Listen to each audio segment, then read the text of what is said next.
as his aged body would allow, and pinched the cardboard between his fingers, damp but not soaked. Those responsible must have made their visit only a few hours ago when the rain ended. He examined it more closely in his hands. Creases enveloped the scrawled words he wrote in permanent marker.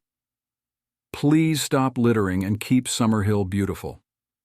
The putrid chemical smell from the marker tickled his nostrils and made his stomach tighten. He could feel his neck emitting heat.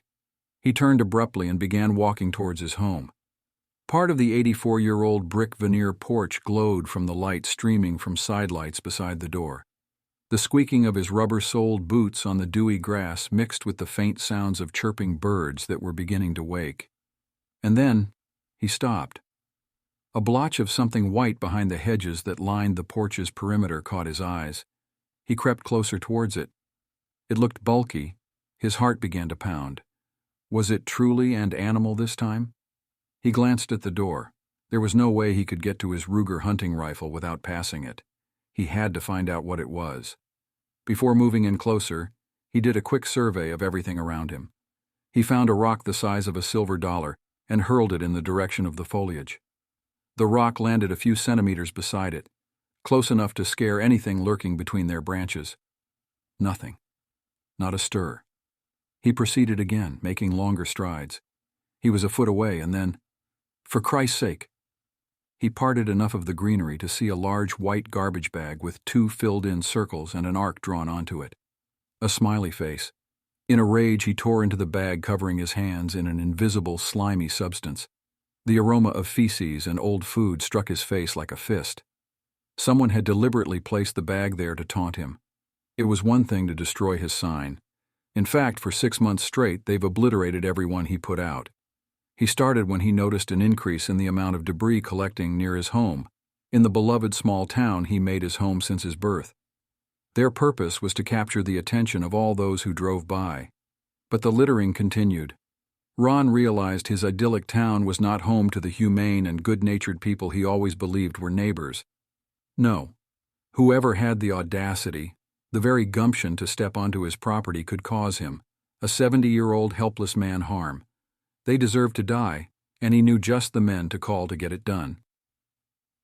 Screech! Several months later, on a quiet evening, the lone driver of a dingy gray sedan swerved into the next block. His knuckles were turning into an unattractive shade of yellow as they wrapped around the steering wheel. He whips his head around to the right, stretching his neck as far as it would go to get a better view out of the back window. The beam of his pursuer's headlights were faint across the dark street. Not far away, he pounded his fists into the wheel's peeling skin, as if the inanimate piece of metal would respond to the physical attack. "Go, go, go! Go, you stupid piece of—" A flash of light to his left. Another car had approached the intersection. The driver made a split decision and kept going. His eyes bulged as the light washed over him.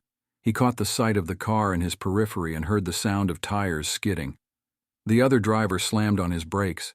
He heard a muffled female voice cry out to him, but he couldn't make out any words. He kept all windows raised, his lights off, and his foot on the gas.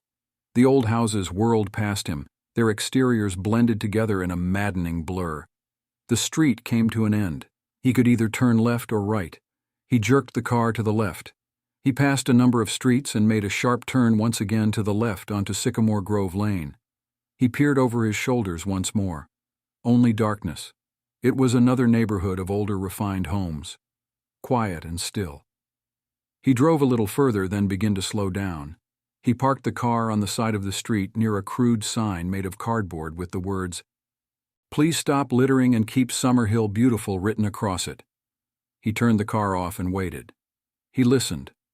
Silence. No other cars, no headlights. He investigated his surroundings. He scrambled into the back seat, took off his jacket, and curled his legs into his chest. He lay down and draped the jacket across his body. Minutes passed. He wasn't aware of the stealthy shuffle of feet and bodies creeping across the lawn as they approached his vehicle. A clenched wrist pounded the back window. The man's body in the back seat jerked, but he kept himself in the same position. "There's somebody in there?" he heard a man's voice say. "Yeah, somebody's in here," said the voice closest to him. "I think it's him," Get up! Someone fumbled with the handle. The man in the back seat remained still. A different voice, groggy, chimed in. Well, if he won't get out, shoot him! Something struck the window repeatedly. The man laying in the back seat bolted up. He saw 3 men who took a short step back. The elderly man was flanked by the others. One held a small handgun which he raised and pointed at the window shield. Get out, he sneered. Now! Even in the darkness of the night, how rage twisted their features was visible, especially the older man. The driver unlocked the door. The man with the gun grabbed the handle and snatched it open. Get out! As the driver rose to his feet slowly, the older man approached him. So you're the one that's been messing with my signs? The driver shook his head frantically. No, The old man spoke quickly, spittle flying from his slightly parted lips. Who are you then? And what are you doing sitting here in front of my home? The driver swallowed. His eyes darted from the gun and back to the old man. He pointed up the street. I can leave now and won't come back. So you did do it. The man with the gun inched forward. He handed it to the other man who remained silent and grabbed the driver's arms. Turn around! He patted him from the shoulders and down towards his knees. He did the same in the opposite direction, but then froze near the pockets of his coat. The driver sidestepped, shifting his body away. He reached behind him and pulled out the gun that was tucked at his backside.